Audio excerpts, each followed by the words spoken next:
सर्वेभ्यः नमो नमः। अहं पारुल कुमारी 10वीं कक्षाया छात्रा अस्मि। अद्य अहं भवतां समक्षे षट् गीताया श्लोकान् श्रावयामि। यदा यदा हि धर्मस्य ग्लानिर्भवति भारत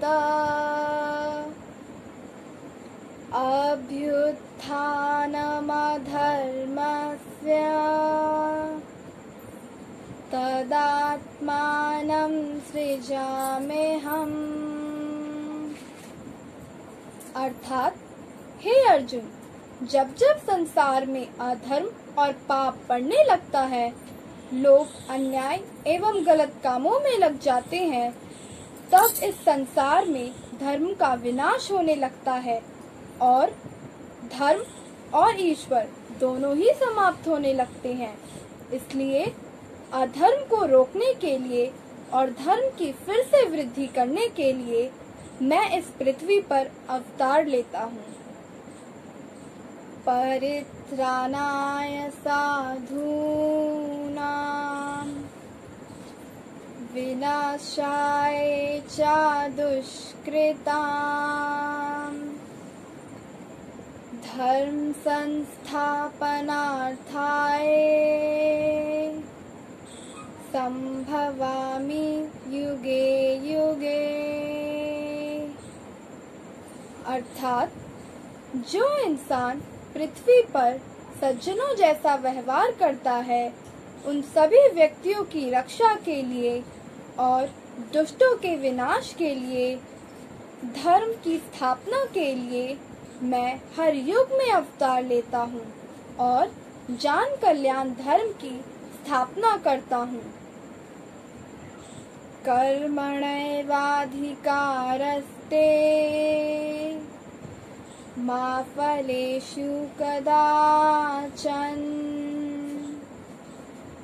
मा कर्मफल हेतुर्भूः मा ते संगोस्त्वकर्मणि। अर्थात, हे अर्जुन, कर्म पर ही तेरा अधिकार है, कर्म के फलों पर कभी नहीं। इसलिए कर्म को फल के लिए मत करो, अतः कर्म फल का हेतु भी मत बनो और उसकी आत्मीयता में आसक्ति भी न हो। योगस्थः कुरु कर्माणि संगं त्यक्त्वा धनंजय सिद्ध्यसिद्ध्योः समो भूत्वा समत्वं योग उच्यते। अर्थात, हे धनंजय, तू आसक्ति को त्याग कर तथा सिद्धि और असिद्धि में समान बुद्धि वाला योग में स्थित होकर कर्तव्य कर्मों को कर। समत्व यानी जो कर्म किया जाए उसके होने या ना होने तथा उसके फल में संभाव रहना ही समत्व कहलाता है और यही योग होता है। युक्तः विहारस्य युक्तचेष्टस्य कर्मसु युक्तस्वप्नावबोधस्य योगो भवति दुःखः।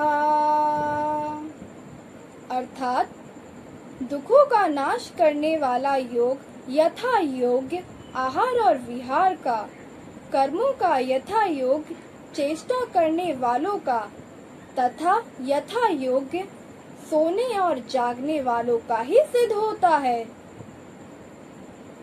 वासांसि जीर्णानि यथा विहाय नवानि गृह्णाति नरोपराणि तथा शरीराणि विहाय जीर्णानि यन्यानि संयाति नवानि देहि। अर्थात, जिस प्रकार मनुष्य पुराने वस्त्रों को त्याग कर नए वस्त्रों को ग्रहण करता है, उसी प्रकार जीवात्मा पुराने शरीर को त्याग कर नए शरीर को प्राप्त करती है। धन्यवादः।